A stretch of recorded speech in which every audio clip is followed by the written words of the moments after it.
salah satu sahabat Rasulullah sallallahu alaihi wasallam pada saat bertanya kepada Rasulullah, Nabi Muhammad maka Allah dan berceramah kepada manung para sahabat. Betulkah tentang kiamat? Betulkah tentang persoalan-persoalan akhirat mutlak? Setiap pada para sahabat-sahabat. Ternyata yang dulu ya kawan. Ketika menceritakan masalah tentang kiamat, bahwa ternyata yang dulu yang kawan. Yang sahabat-sahabat lain pun senang. Ya Rasulullah, mata saat. Kapan datangnya kiamat ya Rasulullah? Rasulullah tidak menjawab, tetapi beliau berbalik bertanya, wahai seorang laki-laki, mada ada? Apa yang kau persiapkan datangnya kiamat? Putra yang kau persiapkan datangnya hari kiamat, wahai para sahabat. Kumpul kiamatnya, tidak membuktikan bahwa tanya hanya dipikir panjang untuk kiamatnya. Tapi yang dipikir dalam dirinya apa yang sedang kita persiapkan.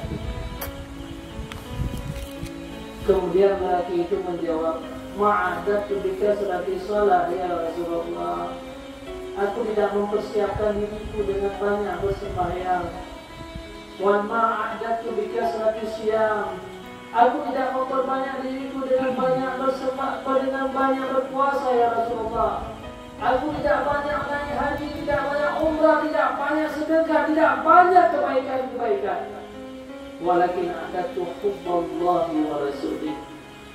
Tetapi aku hanya mempersiapkan diriku untuk cinta kepada Allah dan cinta kepada Engkau Rasulullah. Apa kata Rasulullah? Anta ma'aman ahbabta.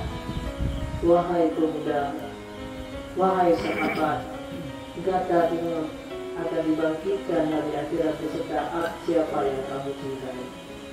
Yang waktu itu kalimatnya daripada Rasulullah. Sahabat-sahabat penuh yang merasa senang di kuragamnya, mantu-mantu merasa bahagia, mantu-mantu merasa senang. Ternyata hanya dengan cinta kepada Rasulullah SAW mereka akan mendapatkan kebahagiaan, mendapatkan keselamatan. Hanya dengan rindu kepada Rasulullah SAW. Yusyarul mar'u ma'aman ahabbah, kata Rasulullah. Manusia itu nanti dibangkitkan di hari akhirat dengan siapa yang dia cintai.